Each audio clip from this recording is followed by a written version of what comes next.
There are moments that define an entire lifetime.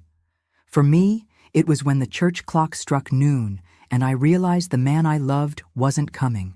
What I didn't know was that this abandonment would be just the beginning of a much greater story than I could have ever imagined.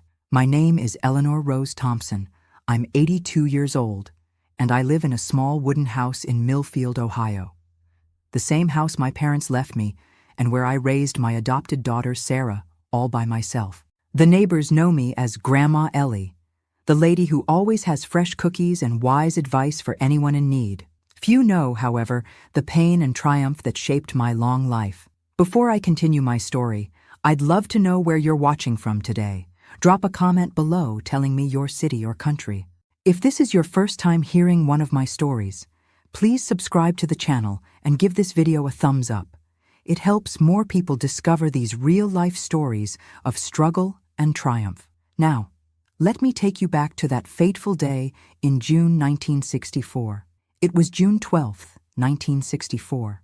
I remember every detail as if it were yesterday. The sky was the most perfect shade of blue, with just a few cotton candy clouds scattered about. The kind of day every bride dreams of. I was 21 years old, full of hopes and dreams, and about to marry Richard Miller, the handsomest boy in Lawrence County.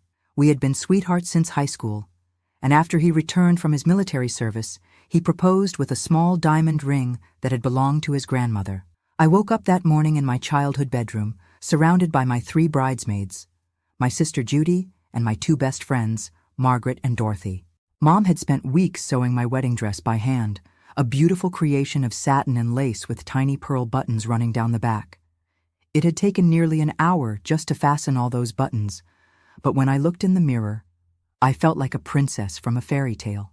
"You're the most beautiful bride this town has ever seen," my mother said, tears welling in her eyes as she placed my grandmother's veil on my head. Dad stood in the doorway, unusually quiet, his eyes glistening. He'd never been one to show emotion, but that day was different. The ceremony was set for noon at the First Baptist Church, where generations of my family had been married. By 10:30, our modest home was bustling with activity. Neighbors brought covered dishes for the reception that would be held in our backyard. The whole town seemed involved. That's how it was in small communities back then. Everyone knew everyone, and a wedding was a community celebration. At 11:15, my father's old Chevrolet was polished to a shine, decorated with white ribbons to take me to the church. My bridesmaids climbed into another car with my mother, their pastel blue dresses carefully arranged not to wrinkle. Dad and I would follow in a few minutes. "You still have time to back out, Ellie," Dad said quietly as we stood alone in the living room. I laughed, thinking he was making one of his dry jokes. "Daddy, I love him," I replied, straightening his tie. "I know you do, sweetheart. I just want you to be happy." There was something in his eyes I couldn't quite read. Later, I would wonder if he had sensed something I hadn't. We arrived at the church at 11:45. I remember checking the small watch pinned to my bouquet. A gift from Richard. 15 minutes until I would become Mrs. Miller. The church was filled to capacity. Over 200 people had come to witness our union. Through the small window in the antechamber where I waited, I could see the pews decorated with white ribbons and daisies, my favorite flowers. "Has anyone seen Richard?" I overheard Dorothy ask one of the ushers. My heart skipped a beat, but I quickly dismissed any worry. Richard's best man, Tommy, had organized a small bachelor party the night before. They probably just lost track of time, I told myself. At 11:55, Reverend Wilson came to see me, his expression unreadable. "Eleanor, dear, it seems the groom is running a bit late. Nothing to worry about, I'm sure." But by 12:10, with no sign of Richard or his groomsmen, the murmurs in the church grew louder. Tommy's wife came to the antechamber, her face pale. "Tommy's not home either. He never came home last night after the bachelor party." My father paced outside, occasionally peering down the street, looking for any sign of Richard's blue Ford. My mother tried to keep the guests calm, making excuses about car trouble. By 12:30, Reverend Wilson suggested we delay the ceremony. "These things happen," he said kindly, but I could see the concern in his eyes. This wasn't just being fashionably late. At 1 p.m., Richard's mother, Mrs. Miller, burst into tears. Something must have happened to them, she sobbed. My Richard would never do this. But as 2 p.m. approached, and with the church getting uncomfortably warm in the June heat, the truth became impossible to ignore. Whispers turned into open conversations. Mr. Miller had gone to check Richard's apartment and found some of his clothes missing. Tommy's wife discovered their savings account had been emptied the day before. I sat frozen in the antechamber, my beautiful dress suddenly feeling like a costume in some cruel play. My bridesmaids tried to comfort me, but their words didn't register. All I could think was, how could he do this? What did I do wrong? Was there someone else? My father finally entered the room, his face a mask of barely controlled anger. Eleanor, honey, I think it's time we tell everyone to go home. In that moment, something inside me broke. The carefully constructed future I had planned, our little house near the park, the children we would have, the Christmas mornings and summer picnics, all of it crumbled like a sandcastle hit by a wave. Reverend Wilson made the announcement, his voice somber. It appears there will be no wedding today. Please join us in keeping Eleanor and both families in your prayers during this difficult time. The pity in the eyes of our guests as they filed past me was almost worse than the abandonment itself. Some awkwardly offered condolences as if at a funeral. Others couldn't look me in the eye at all. My mother's friends quickly dismantled the reception in our backyard, wrapping up food that would go uneaten, taking down decorations that had been hung with such joy just hours before. That evening, as I sat in my bedroom still wearing my wedding dress, unable to bear the thought of taking it off and admitting the day was real, Sheriff Jenkins came to our door. Richard's car had been found at the bus station in Columbus. The attendant remembered selling tickets to 2 young men heading to New York City the previous night. They had paid in cash. I'm sorry, Eleanor, Sheriff Jenkins said, his hat in his hands. It looks like they planned this. We can file a report, but he didn't need to finish. There was no crime in leaving someone at the altar, only the crime against a heart. That night, I cried until there were no tears left. My mother sat beside me, stroking my hair as she had when I was a child with a skinned knee or a broken toy. But this wasn't a hurt that could be kissed away. Why, Mama? I kept asking through my tears. Why would he do this? She had no answers. None of us did. The days that followed were a blur of shame and pain. Our telephone rang constantly, sometimes with well-meaning calls of support, more often with people fishing for gossip. My father disconnected it after the 3rd day. I couldn't bear to leave the house, knowing I was now the subject of every conversation at Millie's Diner and the Rexall drugstore. Letters arrived addressed to Richard, an acceptance to a law school in New York he had never mentioned applying to. A note from his cousin in Queens about an apartment. Pieces of a puzzle I hadn't known we were assembling began to fit together, revealing a picture of betrayal so carefully planned it made my stomach turn. A week after the wedding that wasn't, a letter arrived for me. The postmark was New York City. My hands trembled so badly I could barely open it. Eleanor, it read in Richard's familiar handwriting. By the time you read this, I'll be starting my new life. I'm sorry for the pain I've caused, but I couldn't go through with a marriage that would have trapped us both in that small town forever. I hope someday you'll understand that I did this for both of us. Richard. Not love, Richard. Not, I'll miss you. Not even a proper goodbye. Just a self-serving explanation that explained nothing at all. I burned the letter in the kitchen sink, watching the flames consume his words just as surely as the truth had consumed my love for him. It was the first decision I made as the new Eleanor, the woman who would have to build a life from the ashes of the one that had been stolen from her. I didn't know then that 15 years would pass before I would see Richard Miller again. I didn't know the shocking truth he would bring with him when he returned, and I certainly didn't know that the greatest test of my character was yet to come, when I would have to decide whether to offer forgiveness to the man who had shattered my heart on what should have been the happiest day of my life. But that day, standing in my mother's kitchen, watching the last embers of his letter fade to black, I made a promise to myself. This would not destroy me. Somehow, some way, I would find the strength to keep going. I just didn't know how. The summer of 1964 passed in a haze of grief. While other young women my age enjoyed beach outings and drive-in movies, I remained largely confined to my parents' home, the whispers and pitying glances of neighbors too painful to bear. Millfield, with its population of just under 3,000, suddenly felt suffocatingly small. Every street corner, every shop window, every church pew held memories of Richard and the life I thought we would share. "Eleanor, you can't hide forever," my mother said one August morning as she pulled open my bedroom curtains, letting in sunlight I had deliberately been avoiding. "Mrs. Willis called. The elementary school still needs a secretary, and she thought of you." I stared at the ceiling, unmoved. I had graduated from secretarial school the year before, but the idea of sitting at a desk where everyone could watch poor Eleanor, the jilted bride, was unbearable. "I'm not ready, Mama." She sat on the edge of my bed, her face stern but loving.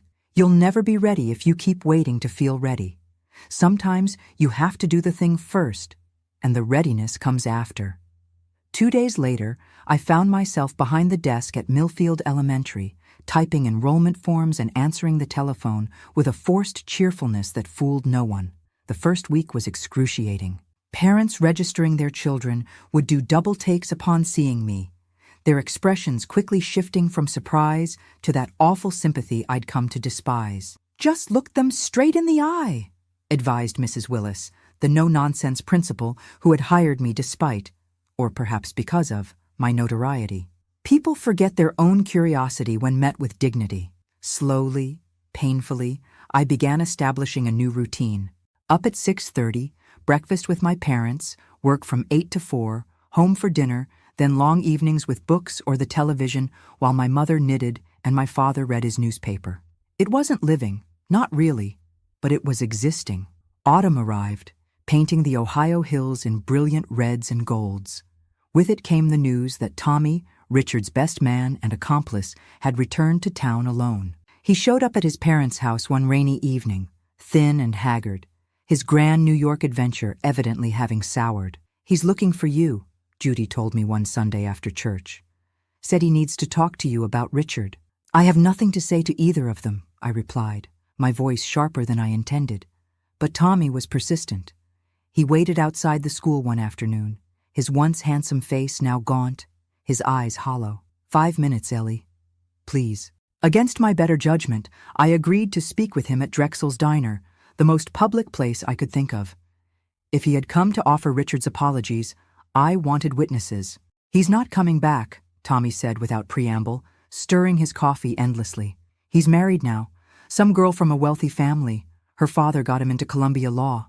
I felt the news like a physical blow, though I shouldn't have been surprised. Of course Richard had landed on his feet. Men like him always did.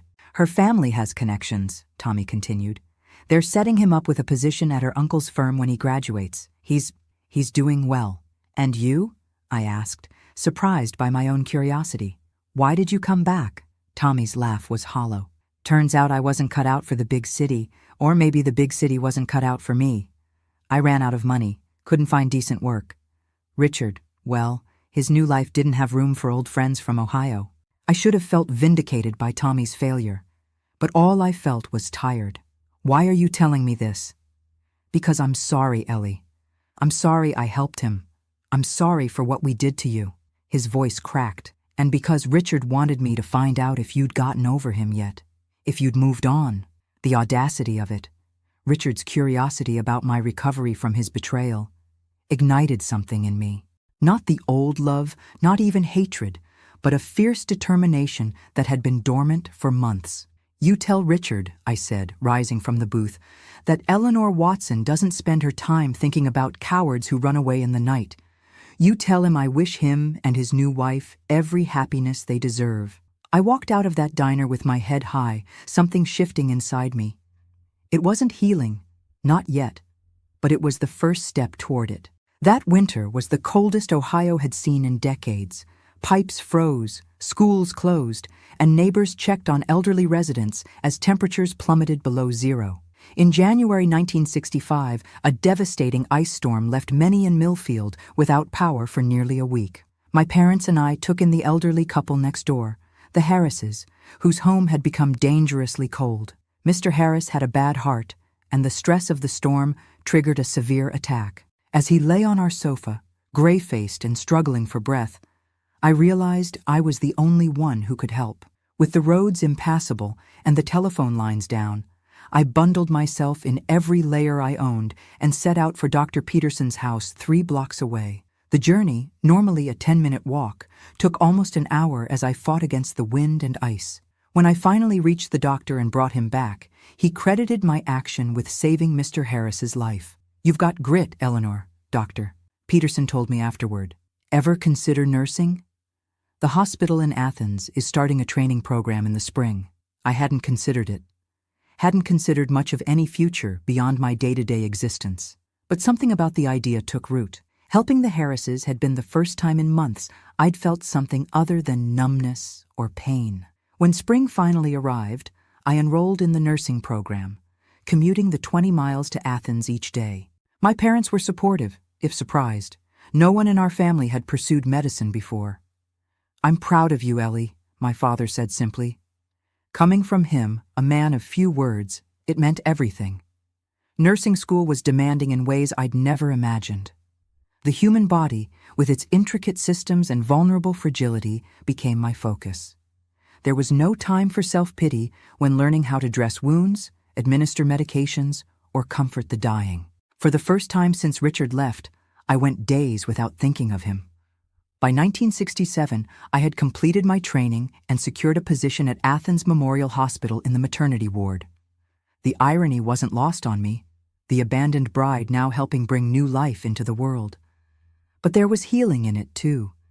Each tiny face, each new family formed, helped mend something within me. I moved into a small apartment near the hospital, fiercely proud of my independence. My mother worried about me living alone. "A young woman needs protection," she'd say, but I found strength in solitude. My shifts were long and often draining, but purposeful in a way I'd never expected my life to be. The world outside of Millfield was changing rapidly. The evening news brought images of Vietnam, of protests and cultural revolutions that seemed to be happening in a different universe from my structured days of rounds and charts. Yet even our small corner of Ohio couldn't remain untouched by the tumult of the times. In late 1968, the hospital received its first casualties from Vietnam, local boys shipped back with injuries too complex for military hospitals to handle. Their broken bodies and haunted eyes affected me deeply. I volunteered for extra shifts on the veterans' ward, drawn to their suffering in a way I couldn't fully explain. "You're good with them, Doctor," Matthews commented one evening as I coaxed a young soldier, barely older than I had been on my wedding day, to eat. "They respond to you. I understand what it's like when the future you counted on disappears," I replied, surprising myself with the candor. Dr. Matthews, James, became a friend during those long nights on the ward. He was a decade older, divorced, dedicated to his work to the exclusion of almost everything else. We shared coffee during breaks, occasionally a meal after our shifts. He never pushed for more, and I appreciated his respect for the walls I'd built around myself. "You ever think about what's next, Eleanor?" he asked one night as we watched a thunderstorm from the hospital cafeteria windows. "After the hurt fades?"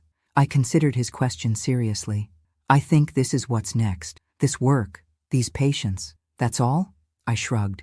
"That's more than I thought I'd have 4 years ago." The spring of 1969 brought tragedy to Millfield when a school bus carrying children home from a field trip crashed into Hooper's Creek during a flash flood. The hospital mobilized every available staff member as ambulances brought in the injured children and their chaperones. I worked 36 hours straight, moving from patient to patient in a fog of exhaustion and determination. Among the most severely injured was 10-year-old Sarah Collins, a small, dark-haired girl who had lost both parents the year before and was being raised by an elderly grandmother. The accident had left her with a broken leg, internal injuries, and no surviving family when her grandmother suffered a fatal heart attack upon hearing the news of the crash. Sarah's case affected me profoundly. I spent my breaks sitting with her, reading stories, combing her tangled hair. When she asked, her voice small, what would happen to her now, I had no answer. "The state will find a good home for her," the social worker assured me. "But with her injuries and age, it might take time. Foster care, most likely." The thought of this fragile child, already so damaged by life, entering the foster system struck me as unbearably cruel. Without fully considering the implications, I heard myself say, "What if I took her?" Just until she's recovered. The process was neither simple nor quick. As a single woman in small-town Ohio in 1969, my fitness as even a temporary guardian was questioned extensively. Yet something about fighting for Sarah awakened a fierceness in me I hadn't known I possessed. "You've never even had a child," my mother protested when I told my parents of my plan. "And your apartment is hardly suitable." "I'll move," I said, with a certainty that brooked no argument. And I learned quickly. By autumn, I had relocated to a small rental house near the elementary school, and Sarah was officially in my temporary care. Her recovery was slow, the physical healing outpacing the emotional trauma of her losses. Nightmares woke her screaming. Phantom pains in her mended leg kept her from fully participating in school activities. But gradually, cautiously, we built a routine. "How long will I stay with you?" she asked one evening as I helped her with spelling homework. "As long as you need to," I answered, carefully casual, not wanting to pressure her with my growing hope that temporary might become permanent. The process of adopting Sarah took nearly 2 years, a labyrinth of home studies, court appearances, and scrutiny of my fitness as a mother. The social worker assigned to our case was initially skeptical. "You've experienced significant trauma yourself, Miss Watson," she noted during one of her visits. "Are you certain you're emotionally equipped to raise a traumatized child?" "I think I'm equipped precisely because I understand trauma," I replied, "and because I know life continues afterward." In May of 1971, the adoption was finalized. Sarah Watson, no longer Collins, became legally my daughter, though she had claimed that place in my heart long before. The courtroom was filled with supporters, my aging parents, colleagues from the hospital, even Mrs. Willis from the elementary school. "Well done, Eleanor," James whispered, as we celebrated afterward at a small gathering at my house. "You've created something beautiful from pain." Sarah's presence transformed my life in ways I could never have predicted. Through her, I formed connections with other parents, joined the PTA, hosted sleepovers that filled my quiet house with girlish laughter. The whispers about "poor Eleanor left at the altar" gradually faded, replaced by "Sarah's mom" or "Nurse Watson." The years passed with the rhythm of a child growing. School concerts, science projects, first crushes, teenage rebellions. I continued working at the hospital, eventually becoming head nurse of the maternity ward. My relationship with James evolved into a deep friendship that occasionally verged on something more, though neither of us seemed willing to risk defining it further. By 1979, Sarah was 20. A sophomore in college, studying education with plans to become a teacher. My parents had both passed away, leaving me their house in Millfield, which I kept but rented out, preferring to stay in the home where Sarah had grown up. Life had settled into a pattern I found satisfying, if not exactly exciting. And then, on a rainy April afternoon as I returned home from a shift at the hospital, I found him sitting on my porch steps, older, grayer at the temples, but unmistakably Richard Miller. 15 years after he had disappeared from the church, the man who had broken my heart had returned to Millfield, and with him, a truth that would shake the foundations of the life I had so carefully rebuilt. I stood frozen at the bottom of my driveway, rain plastering my nurse's uniform to my skin, my umbrella hanging uselessly at my side. 15 years had changed him, silver threaded through his once jet-black hair, lines etched around his eyes. But I would have recognized Richard Miller anywhere. The boy who had haunted my dreams and shaped the course of my life sat on my porch steps, his expensive suit soaking in the April downpour. "Hello, Eleanor," he said, rising slowly as if his body ached. His voice was deeper than I remembered, carrying the polished accent of New York's elite that had replaced his Ohio drawl. 1,000 emotions crashed through me, shock, anger, curiosity, and underneath it all, a strange sense of calm. I had imagined this moment countless times in those early years, rehearsed cutting speeches that would bring him to his knees with remorse. But standing there, water dripping from my hair into my eyes, I felt only a dull surprise at my own composure. "You're trespassing," I said flatly, walking past him to unlock my front door. I stepped inside, but didn't close the door, an invitation he didn't deserve, but that my ingrained politeness couldn't withhold. He followed me into the small living room where Sarah's college textbooks lay scattered across the coffee table alongside my nursing journals. His eyes took in the modest furnishings, the framed photographs of Sarah from infancy to graduation, lingering on a recent Christmas picture of the two of us laughing by the tree. "Your daughter?" he asked, gesturing toward the photos. Yes, I didn't elaborate. Whatever his reason for appearing after 15 years of silence, he hadn't earned the right to Sarah's story. I went to the kitchen, methodically filling the percolator and setting it on the stove. The familiar ritual steadied my hands, gave me something to focus on besides the ghost from my past standing awkwardly in my living room. "You look well," he offered, as I returned with 2 mugs of coffee. I laughed, a short, humorless sound. "What are you doing here, Richard? Surely you didn't travel all this way to comment on my appearance." He accepted the coffee but didn't drink, instead cradling the mug between his palms as if seeking its warmth. Outside, the rain intensified, drumming against the windows. "My wife died," he said abruptly. "Cancer, 3 months ago." "I'm sorry for your loss," I replied automatically, the words I'd spoken to countless grieving families at the hospital over the years. And I was sorry that anyone should face that particular pain, even him. "We had a good marriage," he continued. 15 years, no children.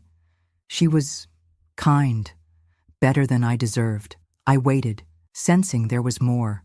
Richard had always had a flair for the dramatic, for building up to revelations.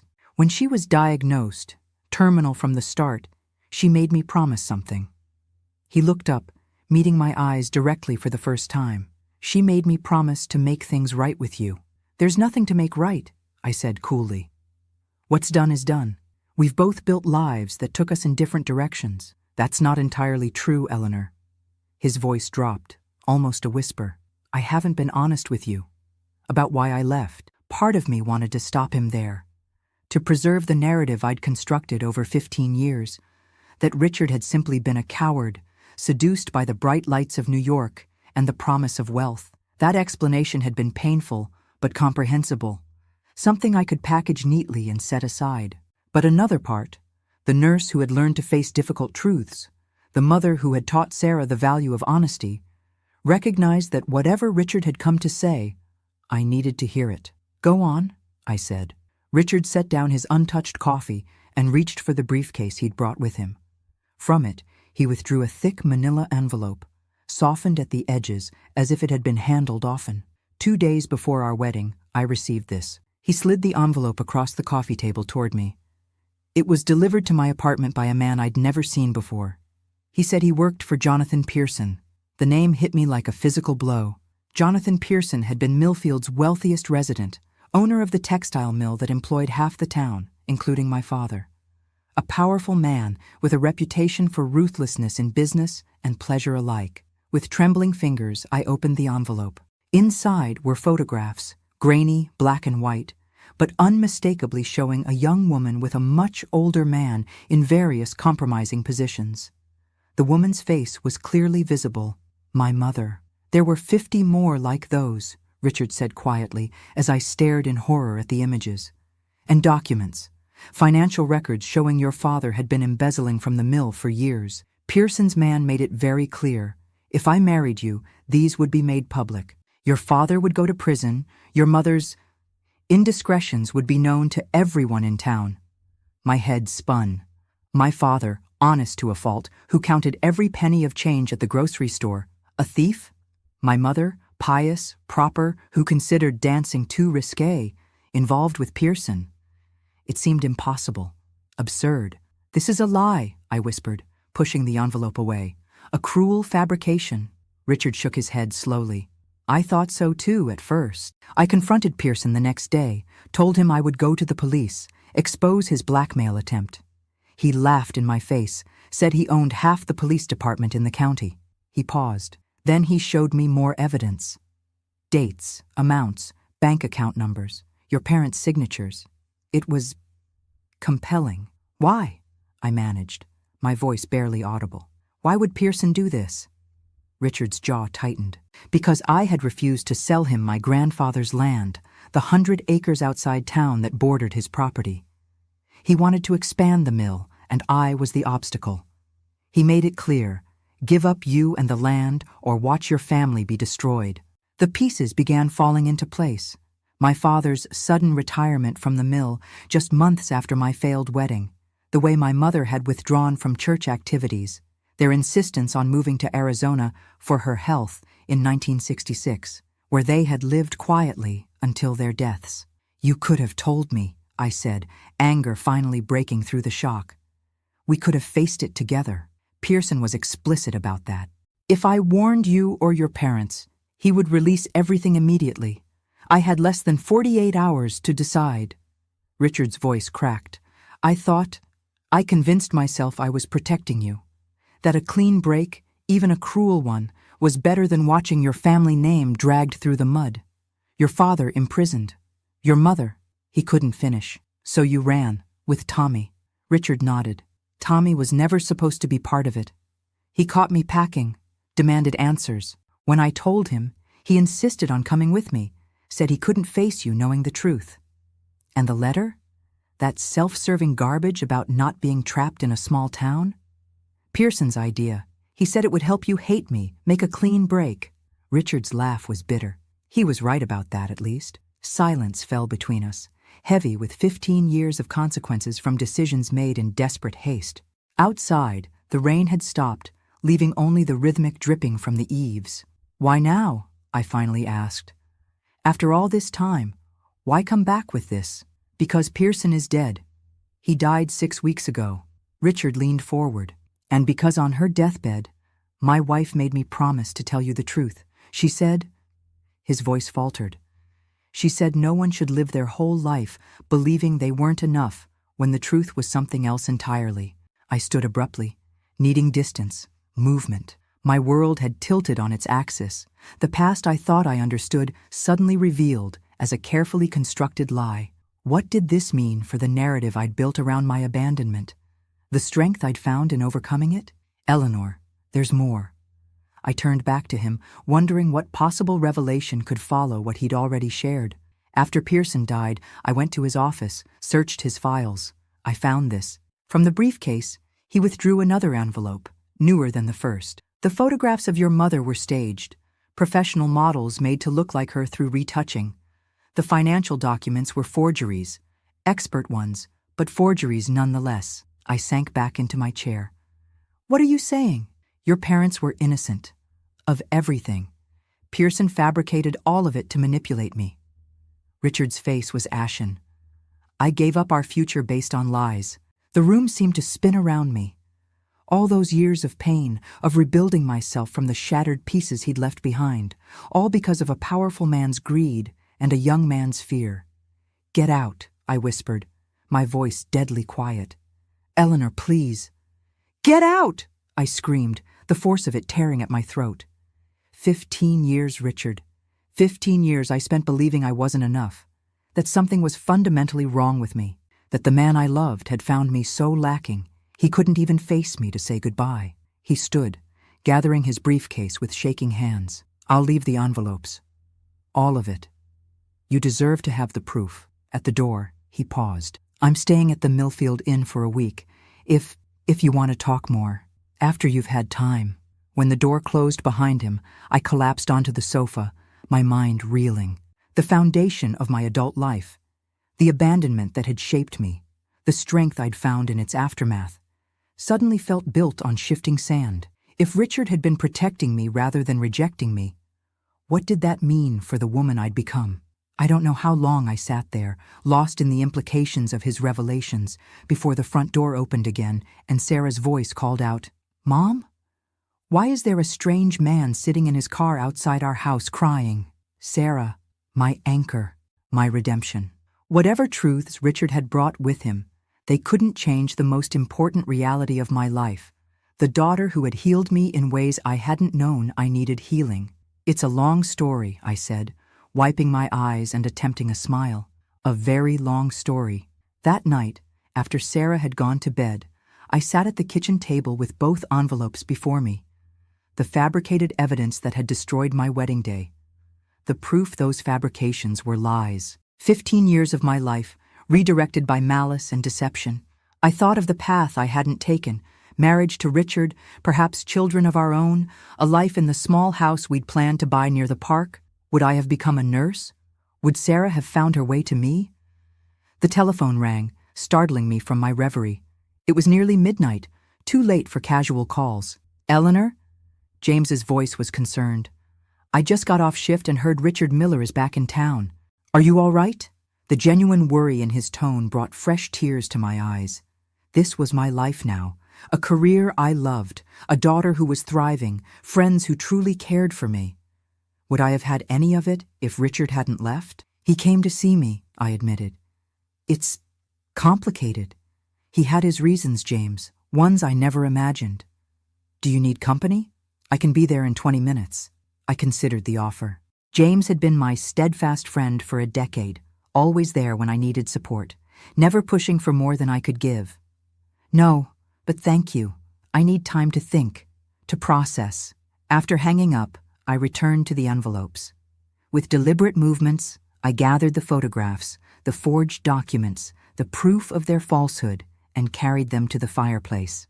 One by one, I fed them to the flames, watching as the lies that had shaped 15 years of my life curled and blackened and finally disintegrated into ash. The truth, I realized, was both simpler and more complex than the story I'd told myself. Richard hadn't rejected me. He'd been manipulated into believing he was protecting me. My parents hadn't been the people I thought, but neither had they been the people Pearson painted them as. And I had built a life on the foundation of an abandonment that was both real in its impact and false in its motivation. As the last document turned to cinders, I made a decision. Tomorrow, I would go to the Millfield Inn. Not to forgive Richard. I wasn't sure forgiveness was possible for 15 years of absence. But to understand, to hear the full story, to learn what had become of the boy I had once loved enough to marry. And perhaps, in that understanding, I might find a way to reconcile the woman I had become with the woman I might have been, and discover they weren't as different as I had always believed. The Millfield Inn hadn't changed much since its construction in the 1920s. The same faded burgundy carpet in the lobby, the same oak registration desk polished to a high shine, the same slightly musty smell that greeted me as I pushed through the revolving door. The elderly clerk recognized me immediately. "Nurse Watson, is everything all right?" His concern was genuine. In a town this size, the head maternity nurse typically only visited the inn when a guest had taken ill. "Everything's fine, Mr. Chambers. I'm here to see Richard Miller. Could you ring his room, please?" His eyebrows shot up, but to his credit, he said nothing as he dialed the room. Small towns have long memories, and my abandoned wedding was still the stuff of local legend. 5 minutes later, I sat across from Richard in the inn's nearly deserted tea room, a pot of Earl Grey between us growing cold. He looked as if he hadn't slept, dark circles beneath his eyes, his usually immaculate appearance slightly disheveled. "I didn't expect to hear from you so soon," he admitted. "Or at all, honestly." I wrapped my hands around my teacup, drawing strength from its warmth. "I burned the envelopes last night, all of it." Alarm flashed across his face. "But the proof?" "I don't need proof, Richard. I've lived with one version of the truth for 15 years. I'm not interested in preserving another version on paper." I met his gaze steadily. "What I want is to understand. Everything. From the beginning." For the next 2 hours, as the spring sun climbed higher in the sky and the tea room slowly filled with the lunch crowd, Richard told me the complete story. The days after Pearson's messenger delivered the envelope, his desperate attempts to verify the contents, the veiled threats against not just my family, but me personally. He knew people in New York, Eleanor. Powerful people. He said if I didn't do exactly as he demanded, you'd never work in any hospital in the country. Richard's voice was hollow with remembered fear. He said he could make sure no nursing school would accept you, that your career would be over before it began. "So you sacrificed us to save me," I said. Not a question, but a statement. I did what I thought was right at the time. He passed a hand over his face. I was 23, terrified, with less than 2 days to decide. I convinced myself it was noble, sparing you the scandal, protecting your future. A bitter laugh escaped him. "I've had 15 years to realize it was also cowardice. I should have fought harder, found another way. I thought of the frightened young man he had been. Barely more than a boy, really, facing down one of the most powerful men in the county. It would have taken exceptional courage to defy Pearson. Courage few 23-year-olds possess. What happened after New York? I asked. He told me about his law school years, funded by his new wife's family, about his career at her uncle's prestigious firm, about the drinking problem that developed in his 30s, the nightmares that had never fully subsided, the therapy that had helped him understand the trauma of his own coerced choice. Judith, my wife, she knew something was broken in me. I told her about you, about Millfield, about 5 years into our marriage. During one of the bad periods, his voice softened. She was extraordinary, Eleanor. She could have left, found someone whole. Instead, she pushed me to heal. She sounds remarkable, I said, meaning it. She was. For the first time, genuine emotion colored his voice. When she was diagnosed, she made me promise not just to tell you the truth, but to make amends however I could, to free myself from the past as much as you. As he spoke, I studied the man before me, so different from the boy I had loved. Richard had achieved everything he might have wanted in material terms.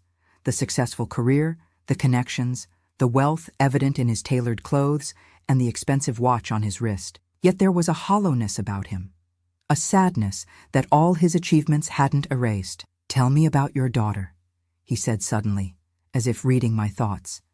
In the pictures, she looks happy. You both do. For the first time since sitting down, I smiled genuinely. Sarah is my miracle. She came to me when we both needed saving. I told him about the bus accident, about her injuries, about our gradual bonding as I helped her heal. Adopting her was the best decision I ever made. You're a mother, he said wonderingly. I always knew you would be a wonderful mother.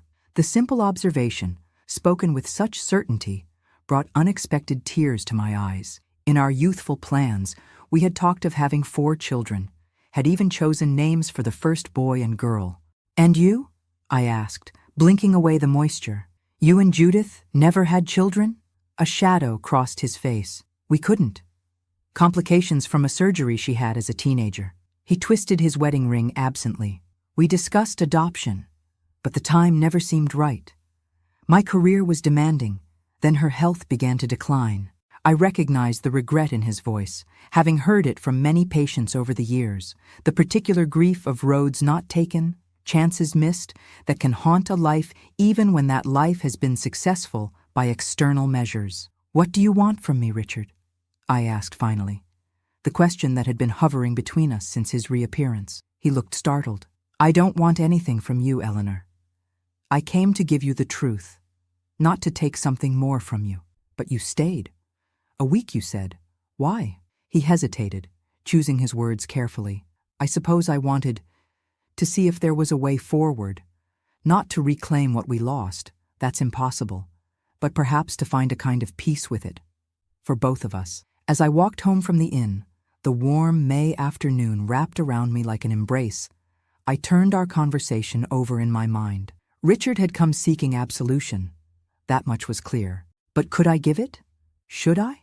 The question haunted me through dinner with Sarah, through my evening routine, through the sleepless hours that followed. The next morning, I called the hospital and for the first time in my career, requested a personal day. Then I did something I had avoided for 15 years. I drove to the First Baptist Church where Richard and I were to have been married. Reverend Wilson had long since retired, replaced by a younger man I knew only slightly. The church was empty at that hour, the morning light filtering through the stained glass windows, casting colorful patterns across the worn wooden pews. I sat in the back row, trying to reconcile the crushing pain of that long-ago June day with the complex truth I now possessed. Nurse Watson? The young Reverend's voice startled me from my thoughts. Is everything all right? I'm not sure, I replied honestly. I'm wrestling with forgiveness, Reverend. The complicated kind. He sat beside me, this man young enough to be my son, and listened as I shared the broad strokes of Richard's return and revelations. Forgiveness isn't for the other person, he said when I finished. It's a gift you give yourself, a way of putting down a burden you never should have had to carry. His words stayed with me as I left the church and drove not home, but to the Millfield Inn. Richard was surprised to see me again so soon. "I need to show you something," I said without preamble. "Will you come with me?" 20 minutes later, we stood together in the Millfield Community Center, empty at that hour except for the receptionist who knew me from hospital fundraisers. "What are we doing here?" Richard asked, bewildered, as I led him down a hallway lined with photographs and newspaper clippings. "Looking at what grew from our broken wedding," I replied, stopping before a large framed photo from 1972. It showed me, younger and more serious, cutting a ribbon in front of what was clearly a medical facility. "This is the Millfield Free Clinic. I helped establish it 8 years ago. We provide care to those who can't afford the hospital." I moved to another photo, Sarah at 16, surrounded by younger children. "This is the Millfield Youth Support Group. Sarah started it after her own experiences with loss and trauma. It's helped dozens of children in the county. One by one, I showed him the visible markers of the life I had built in his absence. Not just the career and the motherhood, but the community service, the programs I'd initiated, the lives I'd touched not despite my pain, but because of it. "You see," I said finally, turning to face him, "what happened between us didn't just shape who I became. It rippled outward, touching others. I needed you to see that before we could talk about forgiveness." Understanding dawned in his eyes. "You're saying good came from what happened, from what I did. I'm saying life is more complex than villains and victims, Richard. What Pearson did was unquestionably wrong. What you did was human, flawed, misguided, but ultimately understandable." I took a deep breath. "And what I did afterward, the woman I became, the choices I made, those belong to me. Not to you, not to Pearson, to me." We walked in silence to the small park across from the community center, sitting on a bench beneath a flowering dogwood. A group of children played nearby, their laughter carrying on the spring breeze. "I think I've spent 15 years waiting for absolution," Richard said finally. "From you, from myself, even from Judith, though she never blamed me." He turned to face me. "But seeing all this, what you've built, who you've become, I realized something important. You didn't need me to come back and explain. You healed without me." "Not completely," I admitted. "There was always a part of me that wondered what was so wrong with me that you could leave without a word. That wound never fully closed. There was nothing wrong with you, Eleanor. Nothing at all." His voice broke. "You were everything right in my life. Pearson knew that. It's why his threat worked so effectively. He knew I'd do anything to protect you." As the sun climbed higher in the sky, we continued talking about our lives, our regrets, our joys, about Sarah and Judith, about the people we had become in the years of separation. Not the boy and girl who had planned to marry, but the middle-aged adults who had weathered life's storms separately. "What will you do now?" I asked as afternoon shadows lengthened across the park. "Return to New York?" He shook his head. "I resigned from the firm after Judith died. Sold our apartment." A small smile touched his lips. "I still own my grandfather's land outside town. Pearson never got it in the end. I thought perhaps I might build something there. A retreat center maybe, for veterans or troubled youth." He glanced at me. "If the town would accept such a thing, accept me." The idea took root immediately in my mind. The Miller Retreat Center. A place of healing on land that had been meant for our first home. "I think it could be exactly what Millfield needs," I said slowly. "Though you'd need help navigating the local politics, the zoning regulations."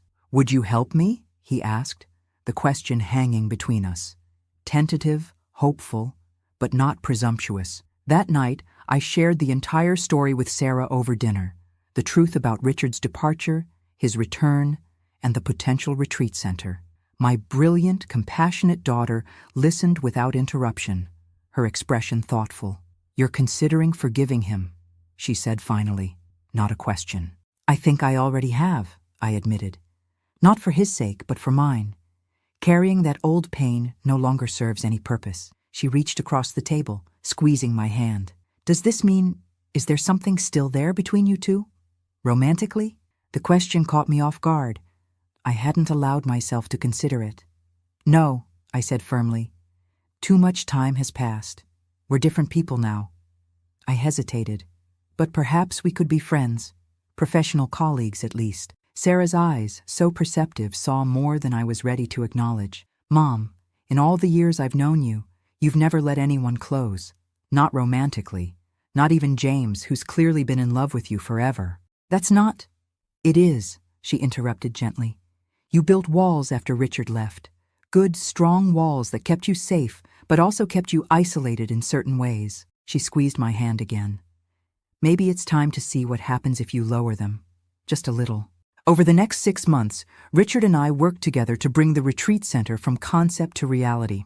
He provided the land and the majority of the funding. I navigated the local bureaucracy and helped design programs that would genuinely serve the community. We met weekly, sometimes more often, keeping our relationship strictly professional despite the curious glances and whispered speculations of Millfield's residents. The story of why Richard had left me at the altar, or at least a simplified version, gradually spread through town. The revelation that he had been coerced by Pearson, who remained a controversial figure even after death, shifted public opinion dramatically. The man who had been vilified for 15 years was cautiously welcomed back, his retreat center project embraced as a form of atonement. In November 1979, we broke ground on the Miller-Watson Retreat Center for Youth and Veterans. The hyphenation of our names had been Richard's idea, a public acknowledgement of our equal partnership in the project. The local newspaper covered the ceremony, featuring a photograph of us standing together, silver-plated shovels in hand, turning the first earth on what would become a place of healing. You didn't have to include my name, I told him afterward as we shared coffee at Drexel's Diner. The same place where, years earlier, Tommy had delivered the news of Richard's marriage. It belongs there, he said simply. This center exists because of our shared history, the good and the bad of it. As winter descended on Millfield, transforming the retreat center construction site into a wonderland of snow and skeletal trees, something shifted between us. Our meetings began extending beyond professional discussions into dinners, walks, shared memories. We were careful, both still raw from our pasts, Richard mourning Judith, me cautious about dismantling the independence I had built. Sarah watched these developments with a knowing smile, but said little, busy with her senior year of college and preparations for her student teaching assignment. James, to my surprise, displayed no jealousy when I explained the evolving situation, only a genuine happiness for my potential second chance. Some stories aren't finished in a single chapter, Eleanor, he said, the wisdom in his eyes belying his teasing tone. Looks like yours might have an unexpected epilogue. Christmas Eve found me hosting dinner for an unlikely gathering.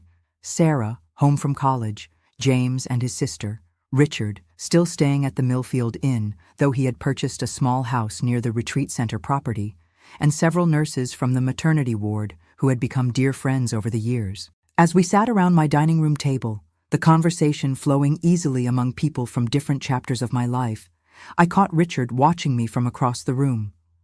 The expression in his eyes, wonder, gratitude, and something deeper, took my breath away. Later, as the party wound down and guests departed into the snowy night, Richard lingered, helping me clear dishes despite my protests. I have something for you, he said, retrieving a small package from his coat pocket.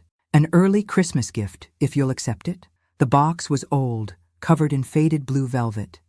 Inside lay not a ring, as I had momentarily feared, but a delicate silver locket. When opened, it revealed a miniature photograph on one side, the community center with its various program photos, and on the other, tiny engraved words, "From endings come beginnings." It's beautiful, I whispered, genuinely touched by the thoughtfulness of the gift. There's more, he said, and from his pocket produced an envelope. Inside was a formal invitation to the opening gala of the Miller-Watson Retreat Center, scheduled for June 12, 1980. The date registered immediately, what would have been our wedding day, 16 years later. Is that date deliberate?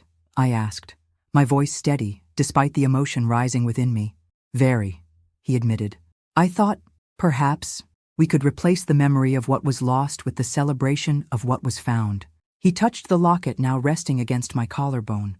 New beginnings. Standing in my kitchen, dishes half cleared, Christmas lights twinkling in the window, I realized we had come full circle. not to reclaim what was lost.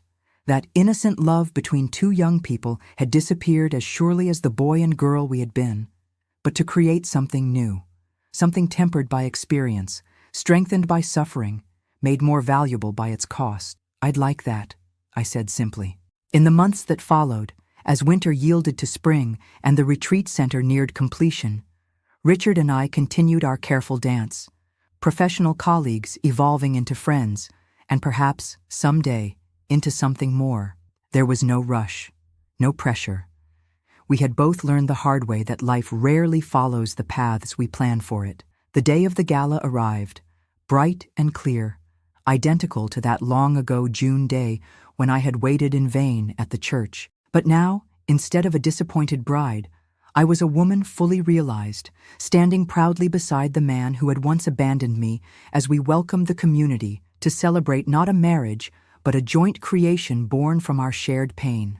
Sarah, resplendent in a blue dress nearly the same shade as my long-ago bridesmaids had worn, served as hostess, charming potential donors and community leaders with her natural warmth. James came as my friend, genuinely supportive of the new path opening before me. The retreat center itself, with its rustic yet elegant design, expansive grounds, and carefully designed therapeutic spaces, exceeded even our ambitious vision. As the evening drew to a close, Richard took the small stage we had erected for the occasion. The crowd quieted, champagne glasses raised in anticipation of a final toast. 16 years ago today, he began, his voice steady despite the emotion visible in his eyes. I made the biggest mistake of my life, a choice born of fear and manipulation that hurt the person I cared for most deeply. Murmurs rippled through the crowd. Many knew our story, but hearing it acknowledged so publicly was unexpected. But standing here tonight, looking at what has grown from that painful seed, this center, yes, but more importantly, the extraordinary woman Eleanor became, the lives she has touched, the community she has served, I can't help but marvel at how our darkest moments can lead to the greatest light. He raised his glass. To Eleanor Watson, whose capacity for growth, for service, and ultimately for forgiveness made this night possible. And to all of you who have supported her journey and now this center. May it be a place of healing for generations to come. As applause filled the room, our eyes met across the crowd. In that moment, I understood the true meaning of forgiveness. Not a dismissal of past wrongs, but an acknowledgement that pain, properly channeled, can transform into purpose. That relationships broken beyond repair can still yield unexpected fruits. That sometimes, the longest journeys lead us not back to where we started, but to where we were always meant to be. The Miller-Watson Retreat Center opened officially the following day, welcoming its first group of Vietnam veterans struggling with what would later be recognized as PTSD. In the years that followed, it expanded to serve troubled youth, women escaping domestic violence, and families in crisis. Richard and I continued our careful rebuilding, first as friends, then gradually as more. Not a rekindling of our youthful passion, but the steady flame of mature love between two people who had seen the worst life could offer, and chosen to create something beautiful anyway. Sarah graduated with honors, became a teacher as planned, and eventually brought me the joy of grandchildren. 3 remarkable souls who know the full story of their grandmother's abandoned wedding and the retreat center that rose from its ashes. Now, at 82, looking back on a life that took so many unexpected turns, I can say with certainty what I tell every young person who comes seeking wisdom at the center. It's not the absence of pain that defines a good life, but what you build with it. Not the wrongs done to you, but how you transform them. Not the hearts that break, but the hearts that break and then, somehow, grow larger in the mending. If my story touched your heart today, please show your support by giving this video a thumbs up. It means the world to me to share these life lessons with all of you. Don't forget to subscribe to hear more true stories of heartbreak, resilience, and redemption from grandmothers who've walked difficult paths and found their way through. Hit that notification bell so you don't miss my next story. I promise it will be just as moving. And please, share your thoughts in the comments below. Have you ever had to forgive someone who deeply hurt you? What helped you find that forgiveness? I read every comment, and your stories inspire me. Until next time, this is Grandma Eleanor, sending you love and wisdom from my heart to yours.